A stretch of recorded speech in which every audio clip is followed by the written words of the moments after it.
Accompagné de son gouvernement, le Premier ministre a présenté ce lundi 15 novembre le projet de loi de finances, exercice 2022, à la Chambre basse du Parlement. La Cour constitutionnelle s'est déclarée ce lundi 15 novembre incompétente de connaître l'affaire ministère public et Matata Pognon. Le président de la Cour des données a indiqué que la Constitution ne confère pas à la Cour constitutionnelle la compétence de juger un ancien Premier ministre ni un ancien président de la République. Le cadre de dialogue et de concertation Sénat Assemblée provinciale avec le PNUD s'est ouvert ce lundi 15 novembre à Kinshasa. Et puis la République démocratique du Congo qualifiée au tour de barrage pour la phase qualificative au mondial 2022. Le dimanche 14 novembre, la RDC a battu le Bénin par 2-0, une satisfaction pour le peuple congolais. Voilà tout pour les titres, restez branchés pour le développement. Bon début de semaine, madame, messieurs, heureuse de vous savoir nombreux dans ce journal. Sur la chaîne de l'éducation, le Premier ministre Samalou Konde Kingi, accompagné de tout son gouvernement, a présenté ce lundi 15 novembre 2021 à l'Assemblée nationale le projet de loi de finances exercice 2022. Suivez-le dans cet extrait choisi pour vous par Franck Kwasanga. Le temps des élections viendra. Aujourd'hui, l'heure est à l'action et au travail. Voilà pourquoi je sollicite humblement de la représentation nationale qu'elle veuille bien accorder au gouvernement de la République les armes et les munitions les plus appropriées afin qu'il combatte le bon combat républicain. Celui que nous nous devons de mener contre la pauvreté et pour le triomphe de l'intérêt général sur les intérêts privés, quels qu'ils soient. Sur ce, je voudrais donc, en m'adressant aussi bien aux députés nationaux de la majorité qu'à ceux issus des rangs de l'opposition républicaine, les inviter tous à accorder leur suffrage éclairé pour l'adoption du projet de loi de finances que nous avons soumis à l'appréciation de votre Chambre législative. Qu'il plaise donc à notre représentation nationale, que dis-je, aux élus légitimes de notre peuple que vous êtes, de se prononcer massivement en faveur de la recevabilité du dit projet de loi de finances pour l'exercice 2022, tel que je viens de vous le présenter. Le gouvernement compte sur votre soutien et sur votre apport dans l'amélioration du dit budget. Que Dieu bénisse la République démocratique du Congo. Je vous remercie pour votre attention. Nous remercions, Monsieur le Premier ministre, pour votre brillante présentation. Chers collègues, après cette économie, je soumets ce projet de loi. Du côté du premier vice-président de l'Assemblée nationale, Jean-Marc Kabound a demandé à ce que les salaires des ministres et députés nationaux ainsi que des sénateurs soient divisés par deux pour appuyer d'autres secteurs. Suivez-le. Parce qu'en réalité, si nous étions sérieux, on aurait touché même à ce qu'on appelle droits acquis, c'est-à-dire salaire des députés, des ministres et de tout le monde dans ce pays, parce que nous sommes un pays, nous sommes en difficulté.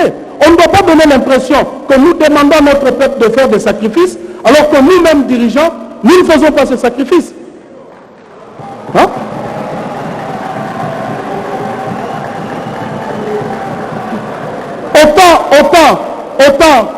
Autant tout le monde fait les sacrifices, nous demandons au peuple de faire le sacrifice, nous devons prêcher par l'exemple. Nous devons accepter qu'aujourd'hui, ce qu'un ministre touché hier soit divisé par deux. Nous devons accepter que certains députés touchés hier soient divisés par deux. Ce n'est pas du populisme, je suis sérieux et je sais de quoi je parle. Alors, chers collègues, pour chuter, de toute façon, le Premier ministre n'a rien à faire pour l'instant, parce qu'il a déjà déposé ses projets de budget. C'est nous qui en sommes maintenant le maître, parce que nous pouvons faire de ce projet de budget tout ce que nous voulons. Et ici, je voudrais bien m'adresser aux collègues de l'Est. Vous qui êtes en proie à l'insécurité, vous qui souffrez avec nous, bien entendu, vous qui venez régulièrement ici, arborant des pancartes, voulant sécher des plénières, que l'occasion nous est donnée maintenant de corriger ce budget. L'occasion nous est donnée de corriger ce budget et de revoir le tout de fait en comble de manière à doubler, voire même tripler le budget de l'armée et de l'éducation. Merci beaucoup, honorable président. Je l'ai dit dans les titres ouverts ce lundi 15 novembre 2021 à Kinshasa, le cadre du dialogue et des concertations Sénat, Assemblée provinciale avec le PNUD. Durant 4 jours de travaux, les discussions porteront essentiellement sur la matérialisation du projet du cadre du dialogue entre les deux institutions législatives. Ainsi, pour la première journée, suivez tour à tour les participants au micro de Chinel. Bisous. Les assemblées provinciales n'ont jamais eu de répondants valables au niveau du pouvoir central, donc au niveau de Kinshasa. Ça fait que quand il y a un problème dans les provinces, le président de l'Assemblée essaie de se débrouiller auprès du président du Sénat, auprès du président de l'Assemblée nationale, auprès du ministre en charge, le ministre en charge de l'organisation du département, et ça ne marche pas. Aujourd'hui, c'est un cadre officiel et formalisé, ça pourra être d'un très grand secours, pas seulement pour les provinces, mais aussi pour l'harmonie dans la politique nationale. Ce qu'on peut vous attendre, c'est que ces premiers ateliers puissent réussir, et nous croyons que ça va réussir, puisque le pouvoir central, mais nous aussi, nous les provinces, nous avons besoin de la bonne collaboration. Quand nous ne collaborons pas ensemble, c'est ainsi que vous suivez qu'il y a toujours des problèmes qui se font. Particulièrement au président de l'Assemblée provinciale. Comme vous le savez, dans nos différentes provinces, il y a des conflits persistants entre l'exécutif provincial et l'Assemblée provinciale. À travers ce dialogue, je pense que chaque président de l'Assemblée provinciale va asseoir cette politique, cette méthodologie de pouvoir développer tant soit peu dans différentes provinces. Et dans l'actualité aussi, affaires ministère public et Matata Pogno et consort, la Cour constitutionnelle s'est déclarée incompétente d'y connaître cette affaire. Suivez la lecture de Larry. L'article 19, alinéa 1er de la Constitution. De ce fait, le prévenu Matata Pogno Makon Augustin ne saurait être poursuivi devant elle sur base de l'article 163 de la Constitution. Elle rappelle que la théorie de l'interprétation du droit pénal est marquée par le caractère strict de l'interprétation et est basée sur le principe de la légalité des délits et des peines. De même, la procédure pénale est caractérisée par le principe selon lequel la loi doit être prévisible et accessible. Une décision judiciaire condamnant un prévenu au mépris de ces principes ne peut être régulière.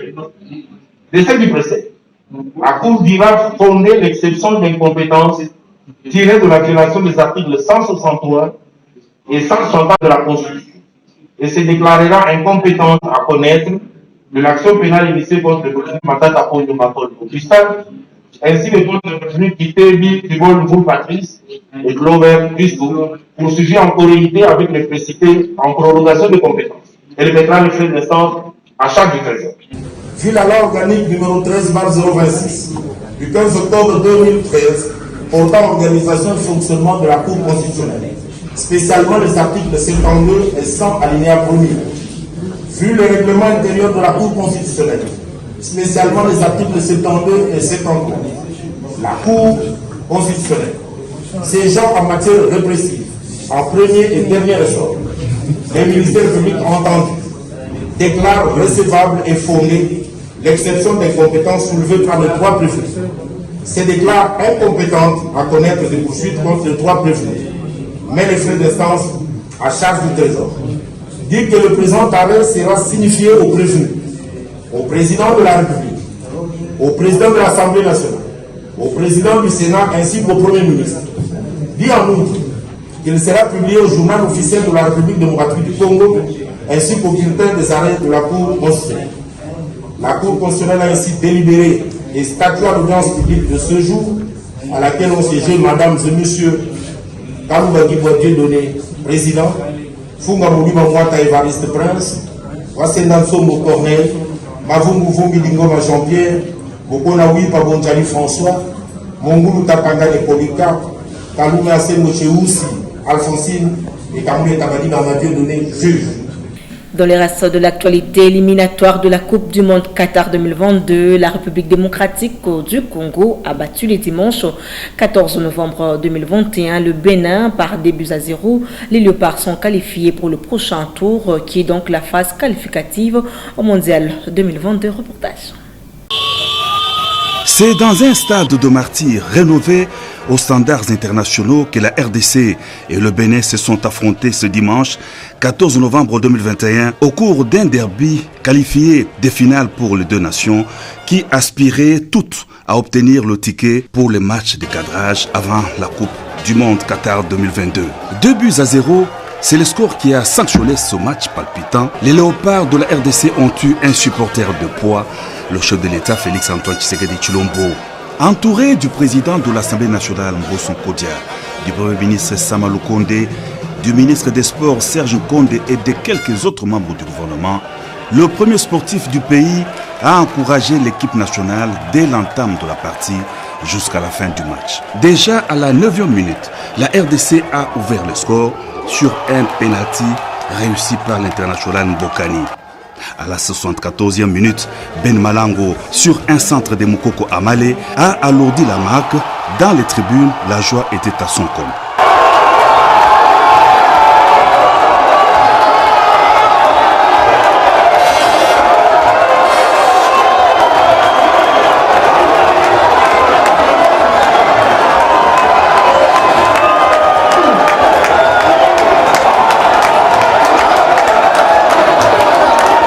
Et comme à l'accoutumée, le président de la République Félix-Antoine Tshisekedi Tshilombo a communié dans les vestiaires avec les Léopards qu'il a encouragé et félicité après leur brillante victoire.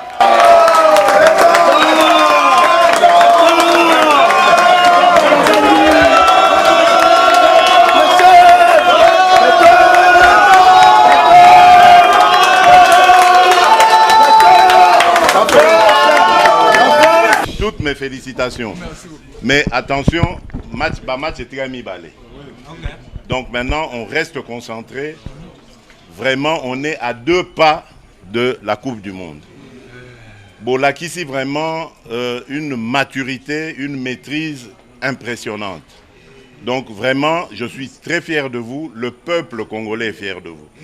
Au Salinga Penda, honneur na sepeli.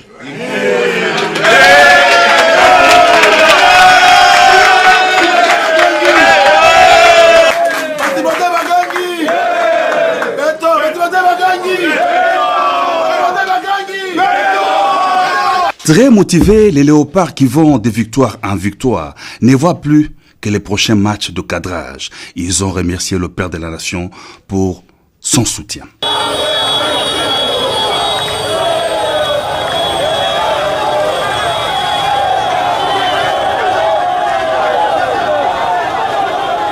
Puisque nous parlons de la victoire de la République démocratique du Congo face aux écureuils du Bénin au stade de Martyrs à Kinshasa le dimanche 14 novembre 2021 sur le score de 2-0 pour les tickets de match des barrages en vue de la Coupe du Monde Qatar 2022 n'en continue pas à moins susciter des débats et commentaires au sein de l'opinion sportive.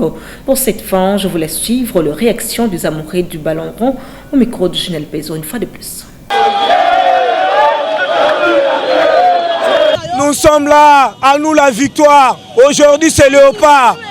Tosepeli mingi pona Léopard na biso baza ba guerrier. Tozo se venger. 48 ans après, nous allons au Qatar pour jouer et nous allons remporter la victoire. Coupe du monde, c'est pour nous. Aujourd'hui en Afrique, c'est la RDC qui est le Brésil de demain. Merci. Bon, réaction n'engage que non, équipe nationale, et puis c'est plaisir. Ben, et puis le chef de l'État plaisir. Et là, quand on dit que c'est la pona bango basali yango. Alors on s'amba sana bango, tozo c'est la siko équipe to beta na bango. bango nde pe to gagner vraiment na sepeli makasi na organisation au staff technique et sali et puis ba comité de recherche ba sali pour to gagner donc merci. Vraiment on a sepeli makasi parce que to a besoin de victoire lokola to ko ici Bénin en tout cas victoire na ngamu na biso omoni na histoire ya lelo papa zwanga bien na histoire ya lelo po na ngai nazana maloba mibale te nazana na liloba moko ezakaka ya keno Fati aza toujours ka béton naza esengo ebele mpona président Fati béton auti na Jérusalem auti na makambo ebele na Jérusalem ake kotika mboko na Jérusalem mama RDC azokende mondial mpona Fati béton Fati béton moko ntombolo mara ya kolobeza te biso toza na esengo makasi parce que to gagner malo to gagner na biso toza esengo c'est pourquoi to sepela nzela boye to gagner début mais to senga ba konja mboka ba forcer ba jouer après match mususu to réussir alors c'est confirmé pour nous vraiment félicitations maman merci mingi pona Léopard na biso sali biso plaisir makasi en tout cas vraiment arabe il faut balenda pena balenda ata Algérie wana il faut to beta to la décision pena touro babi 48 ans to na coupe du monde tout ça pena décision pena to la posa to kende génération na biso to moni coupe du monde libanga zaki bango bakita ba mata to kende Afrique to kende mama to baki to beta coupe du monde to beta ngo asa mike baba mike mama o pana soso na biso bati ya soso pesa bango ndimati bango te to peti ba pouvoir ebele na mboka oyo titori mite o pan mboka oyo 2-0 mboka ni to sepeli na e soso to sepeli na soso to wiki na mondial ko sama ma bien na joko la biso bola sa zoni en forme biso yo baskuti toye. À présent, éducation, les parents d'élèves concernés à la grève décrétée par les enseignants étaient ce lundi 15 novembre 2021 devant les installations de l'école Don Bosco de Nchili pour contester la mesure prise par les enseignants, celle de garder les enfants en classe sans dispenser les matières. Chanel Peson nous en parle. Initialement prévu pour le 1er novembre dernier, les cours n'ont toujours pas repris ce lundi 15 novembre 2021 dans plusieurs écoles publiques de la ville de Kinshasa, malgré l'appel à la reprise par les délégués présents aux négociations avec les gouvernements à Kisantu dans le Congo central. À cette occasion, plusieurs parents d'élèves ont manifesté devant l'école Don Bosco d'Injil. Ils accusent les enseignants de retenir les enfants en classe sans dispenser les matières depuis la rentrée scolaire. Interrogés à ces sujets, les enseignants ont décidé de maintenir leur mouvement de grève parce que le gouvernement n'a pas encore payé le 2e et le 3e palier. Jusque-là, l'État nous a pas encore rien dit. Nous attendons la parole de l'État. Nous voulons seulement 1er et 2e palier pour qu'on reprend le cours. Ce que nous voulons, c'est ça, 1er et 2e palier. Nous sommes inquiets de notre part. Toutes les stratégies, les manigances du gouvernement par rapport aux enseignants. Ils le savent très bien, mais même nos amis qui sont en Bouela, ils font l'ironie pour démentir que les enseignants enseignent. Depuis le 4, il n'y a pas cours dans les écoles parce que le gouvernement, bien sûr, a notre cahier de charges. Et en plus de cela, même les syndicalistes qui ont lancé le mot d'ordre de grève, ils sont mis à part jusqu'à présent. Et tous ceux qui sont en Bouela prennent plaisir de dire qu'il y a cours. Et nous les attendrons jusqu'à les jours qu'ils ont prolongé, jusqu'à la fin. Nous les attendrons, ils nous trouveront toujours dehors. Et les enfants, même quand ils viennent, ils sont abandonnés à leur triste sort. Ils regrettent en outre le comportement de leurs délégués syndicaux qui participent à ces assises à Kisantu, qui selon eux n'ont pas contacté leur base. Et puis revenons sur cette information, le Bloc patriotique a organisé sa marche le samedi 13 novembre dernier à Kinshasa. Les ténors du Front commun pour le Congo étaient sur terrain dans leur message, pas de Kadima Alasseni, pas de dictature de Félix Tshisekedi Tshilombo, suivi Raymond Chibada.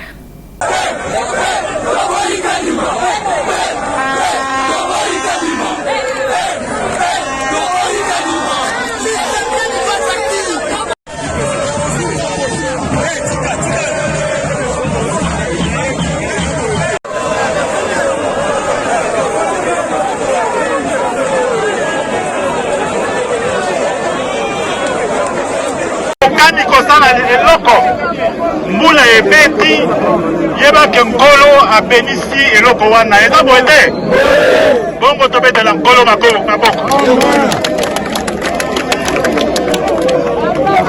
totamboli lelo mpona peuple totamboli mpona koyerola mbela ya baninga na biso ya église catholique mpe église protestante pamba te mboka oyo nkolo apesa biso tosengeli kobatela yango kotonga yango kotombola yango po te bana na biso bakoko na biso mpe bakokolo na biso bavivre malamu eza boye te na yango totamboli mpona koloba ete tolingi maponami ya solo toboyi seni oyo ya lokuta toboyi gratuité ya lokuta toboyi kimoyibi ya ram toboyi nkufa na Ituri na Beni na Sud Kivu mpe bipai mosusu na mboka na biso toboyi dictature tokoki kondima te topundaki tozongisa kimia na mboka oyo topundaki tozangisa mboka ezala bomoko topundaki po te demokrasia ekoma ya solo na mboka na biso tokoki kondima te lelo tozonga nsima tozonga na ntango ya kala dictateur mosusu aya biso banzo tozala kaka oyo elingi yango wana topimi lelo mpe tolobi non à tout ça, trop, c'est trop. Tobandi lelo, tolobi, tolingi, seni na kadimate. Tolingi, seni na kadimate. Est-ce que bino bolingi kadima? Société dans ce journal, le quartier d'Oumezo, dans la commune de Mongafula, précisément sur l'avenue Lukusa, est dans une menace d'une érosion qui progresse dangereusement au rythme des eaux de la pluie. Cette situation a fait que les habitants de cette partie de Kinshasa érigent des barricades sur la route Matadi ce lundi 15 novembre 2021. Témoin de l'événement, Copain Kotomisa et Jonathan Kouyagbia. Cette érosion qui vient encore d'emporter plusieurs maisons pendant la pluie du samedi dernier a commencé un peu plus longtemps. Et pourtant, les travaux pour arrêter cette catastrophe naturelle avaient été commencés par le génie militaire et les Chinois. Fort dommage, ces travaux sont à l'arrêt depuis un certain temps. Un coup dur pour les résidents de ces coins qui ont pris d'assaut la route Matadi en empêchant les véhicules et passagers d'y circuler librement.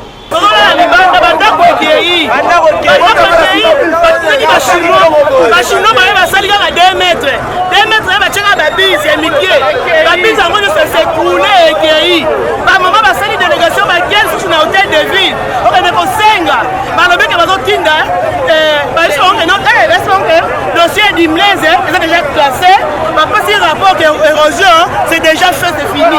Pendant que ça dit à 2 mètres, c'est coulé depuis un an passé.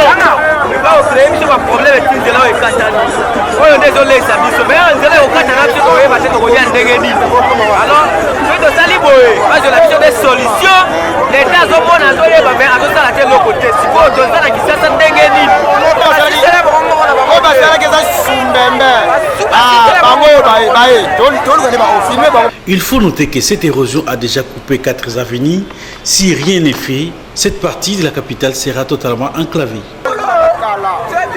Et pour clore ce journal, dans la commune de Kintambo, les habitants du quartier Jamaïque au niveau du pont Makelele se plaignent de la lenteur observée dans la construction de cette traversée, constat de Berlin et Kaya. La population de la commune de Kintambo, quartier Jamaïque, déplore la lenteur de travaux de construction de la route qui s'effectue sous le pont Makelele, vu la durée qui était donnée de 45 jours a été déjà dépassée. Cette dernière demande au gouvernement d'accélérer ces travaux le plus vite que possible, surtout en cette période pluvieuse. Il y a l'impression à CPL Makassi parce que Jamaïque est un quartier moko enclavé. nzela oyo eko désenclaver quartier vraiment na sepeli makasi na nzela oyo mais sauf moi lenteur ezali ya misala parce que jusque là nanu ba inauguré yango témoin misala eza nanu basilisa caniveau oyo ya monene oyo yango eko permettre que même ba naufrage na koto est diminué parce que ceux qui va fungoli penza caniveau ndenge makanisi na bango ezalaki ceux qui va réussir yango eko sala penza bien mingi donc gouvernement na sengi na gouvernement a disponibiliser ba moyens oyo esengeli pour que musala esalema malamu parce que tout le monde a banzela mususu basali yango bien que basali yango mais tellement que mbongo esenga ki basali yango epesamite ba osalaka musala po esalema au finish musala ngo ebandi ko beba lisusu donc gouvernement disposer mbongo selon ndenge ba oyo ba maître d'ouvrage basenga ki ba disposer mbongo esengeli pour musala esalema malamu une fois pour toutes. Il faut dire que cette route va prolonger jusqu'au camp Luka ainsi que la commune de Silembao. Vous avez compris que ce journal a touché à sa fin, donc voici le rappel des titres. Accompagné de son gouvernement, le Premier ministre a présenté ce lundi 15 novembre le projet de loi de finances exercice 2022 à la Chambre basse du Parlement. La Cour constitutionnelle s'est déclarée ce lundi 15 novembre incompétente de connaître l'affaire ministère public et Matata Pognon. Le président de la Cour des données a indiqué que la Constitution ne confère pas à la Cour constitutionnelle la compétence de juger un ancien Premier ministre ni un ancien président de la République. Le cadre de dialogue et de concertation Sénat-Assemblée provinciale avec le PNUD s'est ouvert ce lundi 15 novembre à Kinshasa. Et puis la République démocratique du Congo qualifiée au tour de barrage pour la phase qualificative mondiale 2022. Le dimanche 14 novembre, la RDC a battu le Bénin par des buts à 0, une satisfaction pour le peuple congolais. C'était là le rappel des titres, fin complètement de cette grande édition du journal. Un grand merci à toute équipe technique et rédactionnelle. Derrière la caméra, c'était Dalphon, Tundula Guila Mayamba et Laetitia Maluta. Merci de nous rester toujours fidèles. Retrouvez Christian Lissoko pour la grande édition du soir demain. Quant à moi, je vous retrouve le week-end. Au revoir.